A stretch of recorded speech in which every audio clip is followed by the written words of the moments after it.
నమస్తే, welcome to our channel. మనతో senior journalist డివి శ్రీనివాస్ గారు ఉన్నారు, మాట్లాడే ప్రయత్నించేద్దాం. నమస్తే అండి. నమస్తే. అయితే సజ్జల రామకృష్ణారెడ్డి గారు ఒక ప్రెస్ మీట్ అయితే పెట్టారు. ఆ ప్రెస్ మీట్ సంబంధించి స్టూడియో ఎన్ అనే ఛానల్ సంబంధించి వెనకాల ఉండి నారా లోకేష్ గారు నడిపిస్తున్నారు. ఆ ఛానల్కి అధినేత అనేటువంటి శ్రీనివాస్ గారి పేరు కూడా తీయడం జరిగింది. సో అసలు నారా లోకేష్ గారిని ఎందుకు వీళ్ళు ఈ విధంగా టార్గెట్ చేస్తున్నారంటే మీరేమని చెప్తారు? జనరల్గా భయపడినప్పుడు జయ ఆంజనేయ అంటారు. ఓకే, ఇప్పుడు సజ్జల రామకృష్ణారెడ్డి కూడా భయంలో లోకేష్ అంటున్నాడా? లోకేష్ పేరు భయపడి తలుచుకుంటున్నాడా? అంటే ఒకటి, తను ఒక భయం కనపడతాడు. తను వాళ్ళు పెట్టినట్టు ప్రెస్ మీట్లో ఎక్కడ కొడుకుని అరెస్ట్ చేస్తారో, కొడుకు జైలుకి వెళ్ళాల్సి వస్తుందో, కొడుకు సజ్జల భార్గవరెడ్డి జైల్లో ఉంటే పెద్దిరెడ్డి రామచంద్రారెడ్డి మోసుకెళ్తున్నట్టుగా ఈయన కూడా ఒక బుట్ట 4 గిన్నెలు భోజనం మోసుకెళ్లాల్సి వస్తుందేమో అన్న భయం కనపడతాడు. ఆ భయం ఎప్పుడు ఉండాలి? అవినీతి కుంభకోణాలు చేసే ముందు ఉండాలి. ఆ భయం ఎప్పుడు ఉండాలి? ఈ ఘోరం, ఈ పాపం చేసే ముందు కదా నువ్వు భయపడాల్సింది. చేయాల్సిందంతా చేశావు, ఇప్పుడు భయపడితే ఏమొస్తుంది? అతను పెట్టిన ప్రెస్ మీట్ అసలు దాని ఉద్దేశం ఏంటి? ఎందుకు పెట్టాడు? ఇప్పుడు లిక్కర్ కేసు గురించి మాట్లాడకుండా సిట్ ఏం చేయాలో ఏం చెప్తున్నాడు. అంటే నువ్వు సకల శాఖ మంత్రిగా దిగిపోయి 15 నెలలు అయింది, ఇంకా సకల శాఖ మంత్రిని అనుకుంటున్నాడా? తను ప్రభుత్వ సలహాదారు అనుకుంటున్నాడా? ఇప్పుడు సిట్ గురించి ఏ విధంగా సిట్లో అక్కడ జరుగుతున్న ఎంక్వైరీలన్నీ కూడా కథలుగా ఈనాడులో వస్తున్నాయి, జ్యోతిలో వస్తున్నాయి. ఈనాడు జ్యోతిలో రావడం కోసమే కథలాళ్ళు వండుతున్నారు, ఏదేదో మాట్లాడుతున్నాడు. ఇది అసలు కేసే కాదంటాడు. లిక్కర్ కుంభకోణం కేసే కాకపోతే మీకు ఎందుకని ఏ కోర్టు బెయిల్ ఇవ్వలేదు? కింద కోర్టు నుంచి హైకోర్టు, సుప్రీంకోర్టు క్వాష్ పిటిషన్లు వేశారు, ముందస్తు బెయిల్కి వెళ్ళారు. ఇవాళ కూడా చెవిరెడ్డి భాస్కర్ రెడ్డి బెయిల్కి వేశాడు. అరే అసలు మామూలుగా మీ లాయర్లు బెయిల్ల కోసం తిరుగుతున్నారా? ఎందుకు ఏ కోర్టు కూడా మీకు బెయిల్ ఇవ్వట్లేదు? కేసు కాకపోతే ఇవ్వకుండా ఉంటాయా? కేసే లేదు, కేసు కాదు అనడం ద్వారా సజ్జల ఎవరిని అవమానిస్తున్నాడు? కోర్టులను అవమానిస్తున్నాడు. అసలు మీరు మద్యమే అమ్మలేదా? అంటే నువ్వు అసలు ముఖ్యమంత్రిగా పనిచేయలేదా జగన్మోహన్ రెడ్డి? ఒక ఫ్రస్ట్రేషన్ కనపడుతుంది అతని వ్యాఖ్యల్లో. ఇప్పుడు మీరు అన్నారు ఏంటి, లోకేష్ ప్రద్యుమ్న ఏదో అంటున్నారు కదా. ప్రద్యుమ్న స్టూడియో ఎన్ డైరెక్టర్ అయితే స్టూడియో ఎన్ proprietor Narne Srinivasarao YSR Congress party నాయకుడు. నార్నే శ్రీనివాసరావుని వైసీపీలో చేర్చుకున్నారా లేదా? జగన్ నార్నే శ్రీనివాసరావుకి కండవా కప్పాడా లేదా? Narne Srinivasarao YSR Congress party central governance committee సభ్యుడా కాదా? తెలుగుదేశం పాలిట్ బ్యూరో ఎలాగో వైఎస్ఆర్ కాంగ్రెస్ పార్టీకి కేంద్ర పాలక మండలి అని ఒకటి ఉంటుంది, సెంట్రల్ గవర్నెన్స్ కమిటీ. దాంట్లో సభ్యుడిన ఎవరు? నార్నే శ్రీనివాసరావు. అతను చిలకలూరుపేట ఎమ్మెల్యే టికెట్ అడిగాడా లేదా? చిలకలూరుపేట ఎమ్మెల్యే విడదల రజనీ బదులు ఆయనే కావాలి కదా. అట్లాంటి స్టూడియో ఎన్ గురించి ఇప్పుడు మాట్లాడి స్టూడియో ఎన్లో లోకేష్ ఏమన్నా డైరెక్టరా? చూపించమను. ఇప్పుడు స్టూడియో ఎన్లో లోకేష్ డైరెక్టరు, అతని డిన్ నంబర్ ఏమన్నా చెప్తాడా? చెప్పమనండి మరి ఆయన దగ్గర కనుక ఉన్నట్టయితే. ఇప్పుడు నీ కొడుకు ప్రద్యుమ్న, చెవిరెడ్డి మోహిత్ రెడ్డి వాళ్ళు పార్ట్నర్స్గా ఆ బీమ్ స్పేసెస్ ఎల్ఎల్పి రిజిస్టర్ అయిందా లేదా? 2021లో అది రిజిస్టర్ అయింది, రిజిస్టర్ ఆఫ్ కంపెనీస్ దగ్గర. నీ కొడుకు అందులో డైరెక్టరా కాదా? ఇప్పుడు ఒకే ఒక మాట ఇతను మాట్లాడుతూ రకరకాలుగా ఏదో చిలవల పలవలు చేసి చెప్తున్నాడు, కిందకి మీదకి మాట్లాడతాడు. 021608999 ఓకే, ఈ డిన్ నంబర్ ఎవరిది? నీ కొడుకుదా కాదా? సజ్జల భార్గవ్ రెడ్డి 021608999 డిన్ నంబర్ మీద నువ్వు డైరెక్టర్గా, నీ కొడుకు బీమ్ స్పేసెస్ ఎల్ఎల్పి 026753668 ఎవరి డిన్ నంబర్? ప్రద్యుమ్న చంద్రపాటి. అతనే ఆ రియల్టర్, హైదరాబాద్లో రియల్ ఎస్టేట్ వ్యాపారం, తిరుపతిలో రియల్ ఎస్టేట్ వ్యాపారం, ఆ 8,37,00,000 గరికపాడు చెక్ పోస్ట్ దగ్గర డబ్బులు నావే అని క్లెయిమ్ చేశాడే చెవిరెడ్డి బినామీ. ఇప్పుడు 0865372 ఎవరి డిన్ నంబర్ అది? చెవిరెడ్డి మోహిత్ రెడ్డి. చెవిరెడ్డి మోహిత్ రెడ్డి నీ కొడుకు సజ్జల భార్గవరెడ్డి ప్రద్యుమ్నకి భాగస్వాములా కాదా? ఇక్కడ ఉన్నాయి కదా స్పష్టంగా డిన్ నంబర్లు. అదే నువ్వు ఏ రకంగా దీనిలో నుంచి తప్పించుకుంటావు?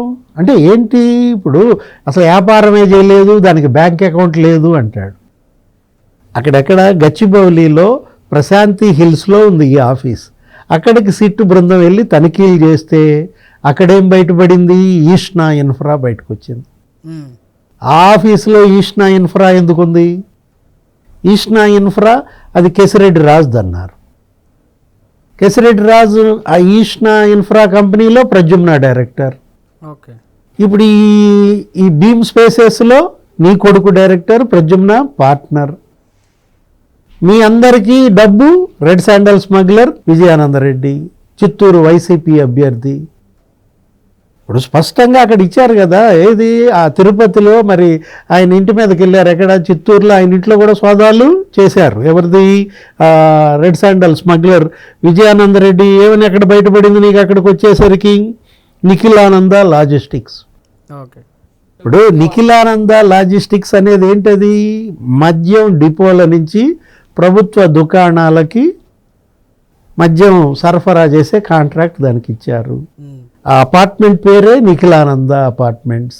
ఎవరిది? విజయానందరెడ్డి. నిఖిలానంద డెవలపర్స్, నిఖిలానంద లాజిస్టిక్స్, మొత్తం అన్నీ బయటకు వచ్చాయి. అక్కడికి వెళ్తే ఏంటి, అక్కడ ఏదో well task foods and beverages అనే బోర్డు ఉంది. ఓకే. అసలు ఆ కంపెనీ ఉందా లేదా అని ఆర్ఓసిలో చూస్తే అసలు ఆ కంపెనీయే లేదు. వాడు అక్కడ ఇచ్చిన డిన్ నెంబర్ ఎతికితే బోగస్ డిన్ నెంబర్. బోర్డు ఒకటి, లోపల కంపెనీలు ఒకటి. అక్కడ ఉన్న ఎంప్లాయీస్ని అడిగితే మేము 10 కంపెనీలకు పనిచేస్తున్నాం అన్నారు. ఏంటి ఆ 10 కంపెనీలు అంటే ఆ 10 కంపెనీల లిస్టు చదివారు. CMR projects, CMR developers, CMR infra. ఎవరిది CMR? Chevireddy Munreddy Rosamma infra. Okay. ఇప్పుడు Mukkoti foods private limited Chevireddy వాళ్ళది. లేకపోతే మొత్తం Nikhilananda logistics, developers, MAC granites, MSJ exports, Sri Sai convention centre, Gautami Sai finance. ఎవరి బినామీ కంపెనీలు? మోహిత్ రెడ్డి కాదా? విజయానంద రెడ్డి కాదా? విజయానంద రెడ్డి ఎవరు అసలు? అతను ఒక లారీ క్లీనర్. ఓకే. ఎట్లా 1000 కోట్లు పడగలెత్తాడు? చెవిరెడ్డి భాస్కర్ రెడ్డికి ఏ విధంగా వచ్చాయి 100,000 కోట్లు? ఇన్ని కంపెనీలు ఎలా పెట్టాడు? 3 రాష్ట్రాలలో 5 నగరాల్లో 100 కోట్ల భవంతుల, 100 ఎకరాల. ఎక్కడి నుంచి ఏం కష్టం చేశారు? ఏమి వ్యాపారాలు చేశారని వచ్చినాయి? అన్ని డొల్ల కంపెనీలు, మొత్తం మద్యం సొమ్ము.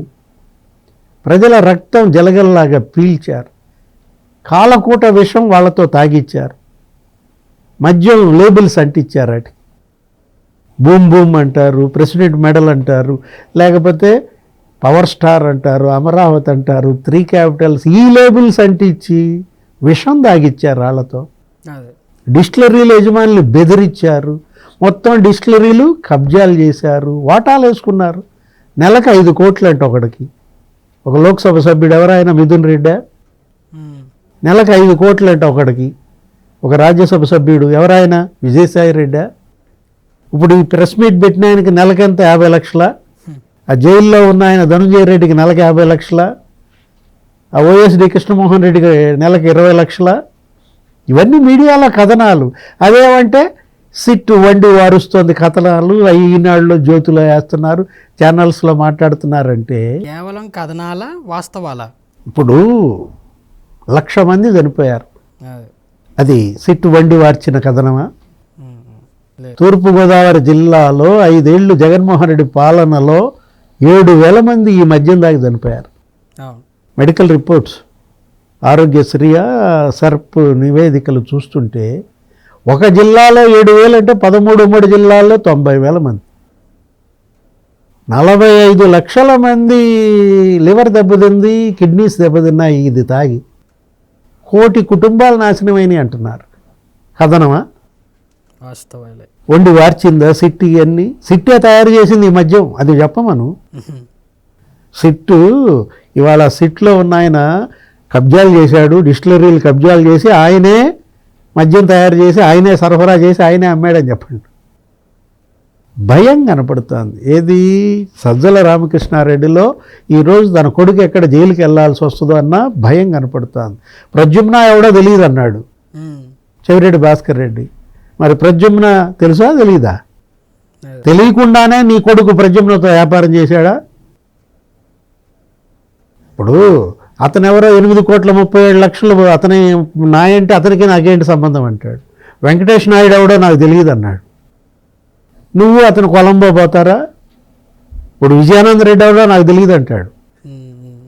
రెడ్ శాండల్ స్మగ్లర్ అతనికి నాకేంటి సంబంధం అంటాడా? అబ్బో అసలు వేద పాఠశాల నడుపుతున్నాను, మా అమ్మ నాతో ఒట్టేంచుకుంది, లిక్కర్ వ్యాపారం చేయొద్దంది, మా నాన్న మా బ్రదరు దానికి బలయ్యారు. ఏంటి ఈ కథలు? సిట్టి చెప్పేది కథలు కాదు, ఈనాడు జ్యోతి రాసేది కథలు కాదు. మీరు చెప్పారే వేద పాఠశాల లేకపోతే గోశాల ముసుగులో వీళ్ళు బుగ్గమఠం భూములు కబ్జా చేస్తారు. వేద పాఠశాల ముసుగులో వీళ్ళు మద్యం పేరుతో విషం అమ్ముతారు. ఏ శిక్ష, ఏ న్యాయస్థానం వీళ్ళకి విధిస్తుంది? ఇవాళ 1,00,000 మంది ప్రాణాలు కోల్పోయిన ఆ కుటుంబాల ఉసురు వీళ్ళ వెంటబడి తరుముతోంది. ఏ శిక్ష విధించాలి వీళ్ళకి? ఓకే అండి, థ్యాంక్ యూ వెరీ మచ్.